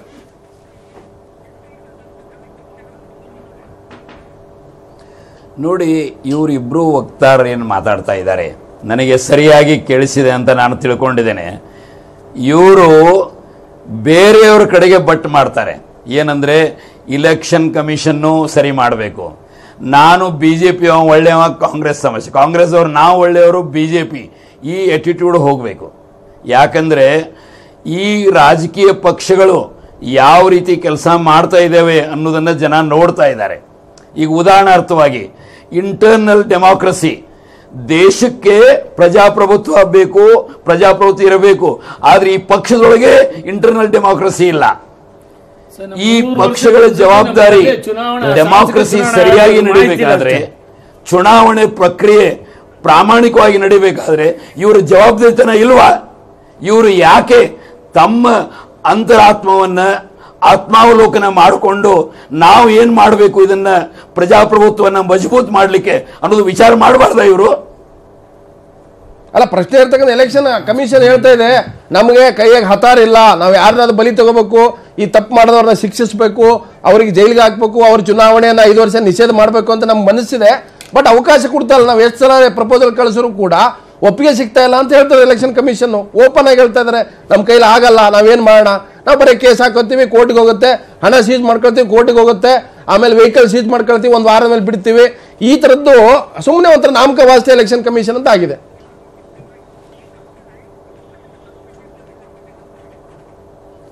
ಇಲ್ಲ, ಇಲೆಕ್ಷನ್ ಕಮಿಷನ್ ಬಗ್ಗೆ ಈಗಾಗಲೇ ಮಾತನಾಡಿದ್ದಾರೆ. ಆದರೆ war is too precious a thing to be left to the generals alone ಅಂತ. ಹಾಗೆ ಚುನಾವಣಾ ಪ್ರಕ್ರಿಯೆಯನ್ನು ಸ್ವಚ್ಛ ಮಾಡಬೇಕಾದ್ರೆ, ಪ್ರಾಮಾಣಿಕ ಮಾಡಬೇಕಾದ್ರೆ, ಪ್ರಜಾಪ್ರಭುತ್ವದ ಸ್ಪಿರಿಟ್ ಅನ್ನ, ಘನತೆ, ಗೌರವವನ್ನು ಎತ್ತಿ ಹಿಡಿಬೇಕಾದ್ರೆ ಇದರೊಳಗೆ ರಾಜಕೀಯ ಪಕ್ಷಗಳ ಜವಾಬ್ದಾರಿತನ ಇಲ್ವಾ? ಒಂದು. ಎರಡನೇದ್ದು, ಯಾರು ಕಾಯ್ದೆ ಮಾಡ್ತಾರೆ ನಮ್ಮ ದೇಶಕ್ಕೆ?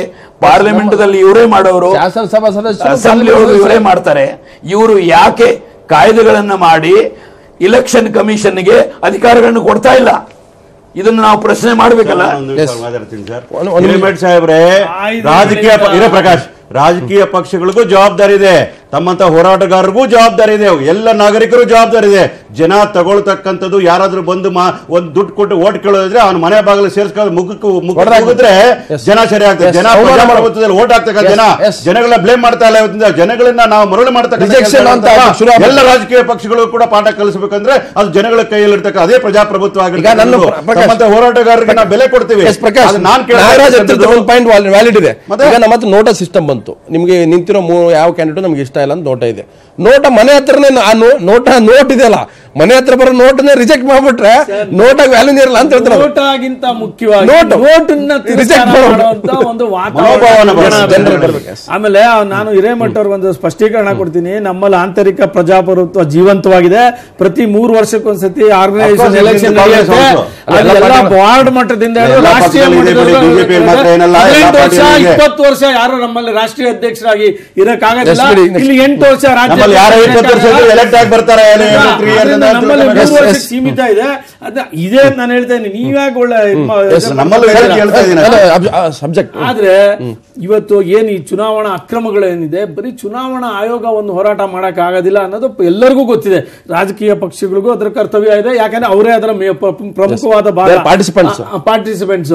ಯಾವ್ಯಾವ ಸುಧಾರಣೆಗಳನ್ನು ತರಬಹುದು, ಈ ದೇಶದಲ್ಲಿ ಅತಿಯಾದ ಅಧಿಕಾರವನ್ನು ಒಂದು ಸಂಸ್ಥೆಗೆ ಕೊಟ್ಟು ಏನೇನು ಅನಾಹುತಗಳಾಗಿದೆ ಅನ್ನೋದು ಹಿಂದೆ ನೋಡಿದ್ವಿ. ಅದರಿಂದ ಕೊಡುವಂತ ಅಧಿಕಾರಗಳು ಅದು ಸದುಪಯೋಗ ಆಗುತ್ತಾ, ಅದು ಉಪಯೋಗ ಮಾಡ್ಕೊಳ್ಳುವಂತ ವ್ಯಕ್ತಿಗಳು ಅದನ್ನು ಸರಿಯಾದಂತ ರೀತಿಯಲ್ಲಿ ಬಳಸ್ತಾರೆ ಅನ್ನೋದು ಅಷ್ಟೇ ಮುಖ್ಯ ಇದೆ. ಅದೇ ರೀತಿ ಬೇರೆ ಬೇರೆ ಸಾಮಾಜಿಕ ಚಟುವಟಿಕೆ ಅಂಡರ್ ಕಂಟ್ರೋಲ್ ಆಗಬಾರ್ದು ಅಂತ ಎಲೆಕ್ಷನ್ ಕಮಿಷನ್ ರಿಮೋಟ್ ಕಂಟ್ರೋಲ್ ಆಗಬಾರ್ದು, ಸೆಂಟ್ರಲ್ ಗವರ್ನಮೆಂಟ್ ರಾಜ್ಯ ಸರ್ಕಾರದ ಕಂಟ್ರೋಲ್ ಆಗಬಾರ್ದು. ಬಯಾಸ್ಡ್ ಆಕ್ಟಿವಿಟೀಸ್ ನಡೆದಿದೆ. ಯಾರು ಚುನಾವಣಾ ಆಯೋಗದ ಅಧಿಕಾರಿಗಳು ಯಾರಿರ್ತಾರೆ, ಮತ್ತೆ ಅದೇ ಸರ್ಕಾರಿ ನೌಕರರು ಅವರು ಆಯಾ ಪಕ್ಷ ಸಂಬಂಧಪಟ್ಟವರು ಬೇಕಾದ್ರೆ ಕರ್ಕೊಂಡ್ ಬರ್ತಾರೆ. ಬಿಜೆಪಿ ಪರವಾದಂತ ಇರ್ಬೋದು, ಕಾಂಗ್ರೆಸ್ ಬೇರೆ.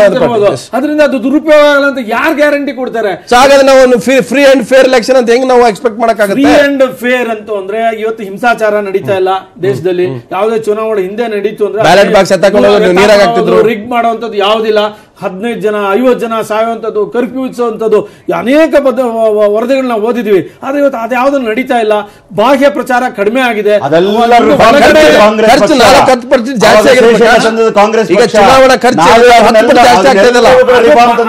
ಈ ಬಾಹ್ಯ ಪ್ರಚಾರಕ್ಕಿಂತ ಹೆಚ್ಚು ಗಮನ ಅವರು ಈ ರೀತಿ ಹಿಂದ್ಗಡೆ ತೆರೆಮರೆಯಲ್ಲಿ ಅದಕ್ಕೆ ಗಮನ ಕೊಡುವಂತ ರೀತಿಯಲ್ಲಿ ಅದಕ್ಕೆ ಕಡಿವಾಣ ಏನ್ ಮಾಡ್ಬೇಕು ಅಂತ ಆಲೋಚನೆ ರಾಜಕೀಯ ಪಕ್ಷಗಳು ಮಾಡ್ಬೇಕು, ಚುನಾವಣಾ ಆಯೋಗವನ್ನು ಮಾಡ್ಬೇಕು ಅಂತ ನನ್ನ ಕಾಂಗ್ರೆಸ್ ಬಿಜೆಪಿ ಕಳೆದ ವಿಧಾನಸಭಾ ಚುನಾವಣೆಯಲ್ಲಿ ಬೇರೆ ಬೇರೆ ರಾಜ್ಯಗಳಾದಂತ ಒಂದು ಮಾಹಿತಿ ಪ್ರಕಾರ 1356 ಜನ MLA ಗಳ ಮೇಲೆ ಕ್ರಿಮಿನಲ್ ಕೇಸ್ಗಳಿದೆ, ಬೇರೆ ಬೇರೆ ಬೇರೆ ತರದ್ದು.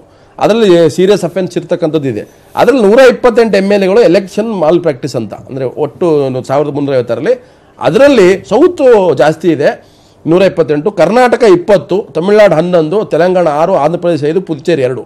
ಸೊ ಈ ರಾಜ್ಯಗಳಲ್ಲಿ ಕರ್ನಾಟಕ ನಂಬರ್ 1 ಇದೆ. ಅಂದ್ರೆ ನಮ್ಮಲ್ಲಿ ನೀವು ಅಫಿಷಿಯಲ್ ಆಗಿ ಎಲೆಕ್ಷನ್ ಕಮಿಷನ್ಗೆ ಏನು ಮಾಡಿರ್ತಾರೆ, ನೀವು ಇದರಲ್ಲಿ ಅನೌನ್ಸ್ ಮಾಡಿರ್ತೀವಲ್ಲ, ನಾವು ಡಿಕ್ಲರೇಷನ್ ಮಾಡ್ಕೊಂಡಿದ್ದೀವಿ ಅಸೆಟ್ಟು 700 ಕೋಟಿ 600 ಕೋಟಿ 300 ಕೋಟಿ ಡಿಕ್ಲೇರ್ ಮಾಡ್ಕೊಂಡಿದ್ದಾರೆ. ಕೆಲವು ಮೊನ್ನೆ ಇಂಡಿಪೆಂಡೆಂಟ್ ಕ್ಯಾಂಡಿಡೇಟ್ 300 ಚಿಲ್ಲರೆ ಕೋಟಿ ಡಿಕ್ಲೇರ್ ಮಾಡ್ಕೊಂಡಿದ್ದಾರೆ. ಆ ಎಲೆಕ್ಷನ್ ಖರ್ಚು ಮಾಡಿದ್ ಬರೀ 8 ಲಕ್ಷ.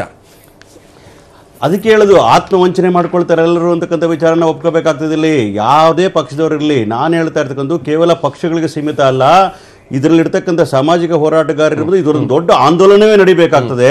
ಮೊದಲು ಮಾಲ್ ಪ್ರಾಕ್ಟೀಸ್ ನಡೀತಾ ಇತ್ತು, ರಿಗ್ಗಿಂಗ್ ನಡೀತಾ ಇತ್ತು, ಬಹಿರಂಗವಾಗಿ ಪ್ರಚಾರಗಳಲ್ಲಿ ಜಾಸ್ತಿ ದುಡ್ಡು ಖರ್ಚು ಮಾಡೋರು, ಇವೆಲ್ಲ ಬಂದಾಗಿರ್ಬೇಕಾದ್ರೆ we have brought some reforms. ಅದು ಮುಂದುವರೆದ ಭಾಗವಾಗಿ ಈಗ ದುಡ್ಡು ಹಂಚಲಿಕ್ಕೆ ತಂದಿಟ್ಟಿರ್ತಾರಲ್ಲ ಮೊದಲು, ಯಾಕಂದ್ರೆ ದುಡ್ಡು ಈಗ ಅಲ್ಲಿ money laundering is a big criminal offence. ಒಬ್ಬ ಕ್ಯಾಂಡಿಡೇಟ್ ಆಗೋನು 30 ಕೋಟಿ 40 ಕೋಟಿ ಮನೇಲಿ ಇಟ್ಕೊಳ್ತಾನಲ್ಲ, ಅದಕ್ಕೆ ಬಗ್ಗೆ ಇಂಟೆಲಿಜೆನ್ಸ್ ರಿಪೋರ್ಟ್ ತಗೋಬೇಕಾಗ್ತದೆ. ಎಲೆಕ್ಷನ್ ಮೊದಲೇ ಅವರು ರೇಡ್ ಮಾಡಬೇಕಾಗ್ತದೆ. 4 ಸಲ ಒಬ್ಬ ಕ್ಯಾಂಡಿಡೇಟ್ ರೇಡ್ 108 ಅಲ್ಲೂ ಕೂಡ ದುಡ್ಡು ಸಾಗಣೆ ಆಗಿದೆ, ಆಗಬಾರ್ದು. ಆಮೇಲೆ ಟ್ರ್ಯಾಕ್ಟರ್ ಸಾಗಣೆ ಆಗುತ್ತೆ, ತಪ್ಪು. ಆಮೇಲೆ 6 ಕೋಟಿ ಸೀಸ್ ಆಗಿದೆ. ಆದ್ಮೇಲೆ ಏನಾಯ್ತು, ಯಾರು ಪ್ರೈಮ್ ಮಿನಿಸ್ಟರ್ ಬರ್ತಾರೆ ಅಂತ ಹೇಳಿ 100 ಕೋಟಿ ಖರ್ಚು ಮಾಡೋದು ಅದು ತಪ್ಪೇ. ಅಲ್ಲಿ ನೀವು ಮಾಡಿದ ತಪ್ಪೆ,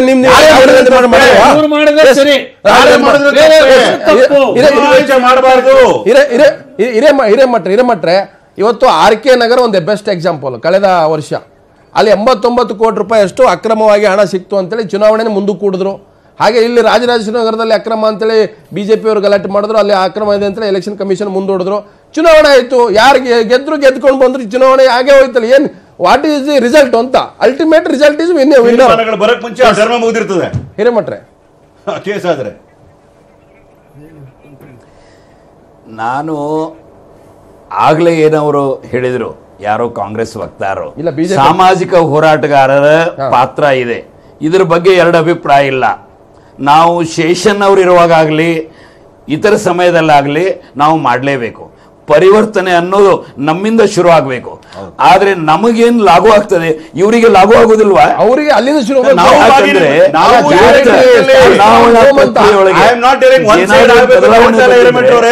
ನೀವು ನಾವು ಎಲ್ಲರೂ ಸೇರಿ ಆಂದೋಲನ ಮಾಡಬೇಕು. ನಾವು ಆತ್ಮವಂಚನೆ ಮಾಡ್ಕೋಬಾರ್ದು ಅಂತ ಹೇಳ್ತೀವಿ. ನಿಮ್ಮ ಕೆಲಸ ಅಂತ ನಾವು ಕೈ ತೊಳ್ಕೊಳ್ಳೋದಲ್ಲ. ನಾವು ಯಾವ ನಮಗೆ ಜಾಸ್ತಿ ಜವಾಬ್ದಾರಿ ಇದೆ. We have more responsibility. It can only clean if the hands like you should join hands with us ಅಂತಕ್ಕಂಥ ಮಾತು ಹೇಳ್ತಾ ಇದ್ದೀನಿ ಹೊರತು ನಿಮ್ಮ ಮೇಲೆ ಮತ್ತು ಜನಗಳ ಮೇಲೆ ನಂಬಿಕೆ ಇಟ್ಟು ಹೇಳ್ತಕ್ಕಂಥ ವಿಚಾರ. ನಾವು ಜನಾಂದೋಲನ ಆಗಬೇಕು ಈ ದೇಶದಲ್ಲಿ. ಯಾವಾಗ ಪ್ರಜಾಪ್ರಭುತ್ವ ಉಳಿಸಬೇಕು ಅನ್ನೋದಾದ್ರೆ ಈ corruptive way of election winning should stop ಅಂತಕ್ಕಂಥ ಮಾತನ್ನ ನಿಮ್ಮ ಮನೆಯಿಂದ ಶುರು ಆಗಲಿ ಅಂತ ಹೇಳ್ತಾರೆ. ಹೌದು, ಎಲ್ಲ ಪೊಲಿಟಿಷಿಯನ್ಸ್ ನಿಮ್ಮ ಮನೆಯಿಂದ ಕೊಡುವಾಗ ಕೊಡ್ತೀರಿ, ಎಲ್ಲ ಕೊಡ್ತೀರಿ, ಜಾತಿ ಎಲ್ಲ ರಾಜಕಾರಣಿಗಳು ಅವ್ರ ಮಸಾಲ ಮನಿ ಪವರ್ ಕೊಡ್ತಾರೆ, ಎಲ್ಲ ಪೊಲಿಟಿಕಲ್ ಪಾರ್ಟಿ ಆತ್ಮವಂಚನೆ ಮಾಡ್ಕೋಬಾರ್ದು. ಜನಗಳನ್ನ ನಾವು ಸ್ಪಷ್ಟವಾಗಿ ಆ ಲಿಮಿಟ್ ಅಲ್ಲಿ ಮಾಡ್ತಕ್ಕಂಥ ಕೆಲಸವನ್ನು ಮಾಡಬೇಕಾಗುತ್ತೆ, ಪಾರದರ್ಶಕ ಮಾಡಬೇಕಾಗ್ತದೆ. ಯಾಕೆ ಕಾರಣಕ್ಕೋಸ್ಕರ ಅಂದ್ರೆ ಈ ಜನಗಳ ಇಡೀ ವಿಶ್ವದಲ್ಲಿ ಅತಿ ದೊಡ್ಡ ಪ್ರಜಾಪ್ರಭುತ್ವ ಅಂದ್ರೆ ಭಾರತ ದೇಶ. ಅದಕ್ಕೆ ಕಳಂಕ ತರ್ತಕ್ಕ ಕೆಲಸವನ್ನ ಯಾವ ಪೊಲಿಟಿಕಲ್ ಪಾರ್ಟಿನ ಮಾಡಬಾರ್ದು. ಅದರಲ್ಲಿ ಮುಂದೆ ನಿಂತ್ಕೊಂಡು ಅದಕ್ಕೆ ಹೋರಾಟ ಮಾಡಲಿಕ್ಕೆ ಕಾಂಗ್ರೆಸ್. ಕೊನೆಯದಾಗಿ ನಾನು ಪಾರ್ಟಿಗೆ ಇರ್ತಲ್ಲ, ಈಗ ಒಂದು ಈ ಚುನಾವಣೆ ಆಗ್ತಾ ಇದ್ದಾಗ ದುಡ್ಡು ಸೀಸ್ ಆಗಿರುತ್ತೆ, ಒಂದು 60, 30, 80 ಕೋಟಿ ಸೀಸ್ ಆಗಿದೆಯಲ್ಲ. ಆಮೇಲೆ ಆದ್ರೆ ಯಾರು ಯಾವ ಪಾರ್ಟಿ ಅಂತ ಗೊತ್ತಿರುತ್ತೆ. ಅದನ್ನ ಯಾಕೆ ಕೇಸನ್ನ ಒಂದು ತ್ವರಿತವಾಗಿ ಮಾಡಕ್ಕಾಗಲ್ಲ ಅಂತ ಹೇಳ್ತಾರೆ. ಈಗ 8 ವರ್ಷ 10 ವರ್ಷ ಚುನಾವಣೆ ಮುಗಿದ ತಕ್ಷಣ ಕೇಸ್ ವರ್ಗಾವಣೆ ಆಗೋದು ರಾಜ್ಯಗಳ ಪೊಲೀಸರ ವ್ಯವಸ್ಥೆಯಲ್ಲಿ ಬರ್ತದೆ, ಕೋರ್ಟ್ಗಳಿಗೆ ಹೋಗುತ್ತೆ. ಅವ್ರು ಪರ್ಸ್ಯೂ ಮಾಡಬೇಕು. ಅಲ್ಲಿ ಯಾರು ದುಡ್ಡು ಸಿಕ್ಕಾಕೊಂಡಿರುತ್ತೋ ಅವ್ರ ಪ್ರಭಾವ ಹೆಂಗ್ ಬಳಸ್ತಾರೆ. ಏನೋ ಇವಾಗ ಇಷ್ಟು 750 ವಿಡಿಯೋ ಹೋಗಿದೆ, ಎಲ್ಲ ಜನ ವಿಡಿಯೋ ಮಾಡಿ ಕಳಿಸಿದ್ದಾರೆ. ಮದ್ಯ ಸೀಸ್ ಮಾಡಿರ್ತಾರೆ, ದುಡ್ಡು ಸೀಸ್ ಮಾಡಿರ್ತಾರೆ, ಬಟ್ಟೆಗಳು ಐಟಮ್ಸ್. ಮೊನ್ನೆ ಬಟ್ಟೆ ಎಲ್ಲ ಸೀಸ್ ಗೋಡೌನ್ ಅಲ್ಲಿ ಯಾರ ಹೆಸರಲ್ಲಿ ಗೋಡೌನ್ ಅವರು ಯಾವ ಪಾರ್ಟಿ ಹೆಸರು ಹೇಳ್ತಾರೆ. ಯಾಕಂದ್ರೆ ನಾನು I don't want to misuse this platform. ಆ ವ್ಯಕ್ತಿ ಆರಾಮಾಗಿ ಗೆದ್ದಿದ್ರೆ ಚುನಾವಣೆಯಲ್ಲಿ ಅವ್ರ ಮೇಲೆ ಕೇಸ್ ಹಾಕಿ ಅವ್ರನ್ನ ಒಳಗಾಕೋ, ಎಲ್ಲೂ ಹಾಕಲ್ಲ. ಅದರಿಂದ ಇದು ಬಾರಿ ಮಾತಾಡೋದಕ್ಕೆ ಸುಲಭ. ಆದ್ರೆ ಪ್ರಾಮಾಣಿಕವಾಗಿ ಜನ ಕೂಡ ಇವತ್ತು ಎಚ್ಚರಿಸಿಕೊಳ್ಳದೆ ಹೋದ್ರೆ ನಿಜಕ್ಕೂ ಒಬ್ಬ ಬಡ ವ್ಯಕ್ತಿ ಚುನಾವಣೆ ನಿಲ್ಲೋದು ಕನಸಿನ ಮಾತು, ಅದ್ರೊಳಗೆ ಅನುಮಾನ. ಎಸ್ ಪ್ರಕಾಶ್, ಹಾಗೆ ನಾಗರಾಜ್ ಅವರೇ, ಹಾಗೆ ಹಿರೇಮಠ್ರೆ, ಮೂರು ಕೂಡ ಧನ್ಯವಾದ. ಒಂದಂತೂ ಸ್ಪಷ್ಟ, ರಾಜಕೀಯ ಪಕ್ಷಗಳು ಮತ್ತೊಂದು ಚುನಾವಣಾ ಆಯೋಗ, ಮತ್ತೊಂದು ಕಡೆ ವೋಟರ್ಸ್ ಅಂದ್ರೆ ಪ್ರಜಾಪ್ರಭುತ್ವದಲ್ಲಿ ಮತದಾರ ಮಹಾಪ್ರಭುಗಳು ನೋಟ ಏನಿದೆ ಆ ನೋಟ ಹೋಗಿ ಒತ್ತ ಬದಲಿಗೆ ಮನೆ ಹತ್ರನೇ ನೋಟ ಮಾಡಿಬಿಟ್ರೆ ಒಳ್ಳೇದಂತ ಹೇಳ್ತಾ ಚರ್ಚೆ ಮುಗಿಸ್ತಾ ಇದ್ದೀನಿ. ಜಾಲ ನಮ್ಮದು, ಬಲ ನಿಮ್ಮದು.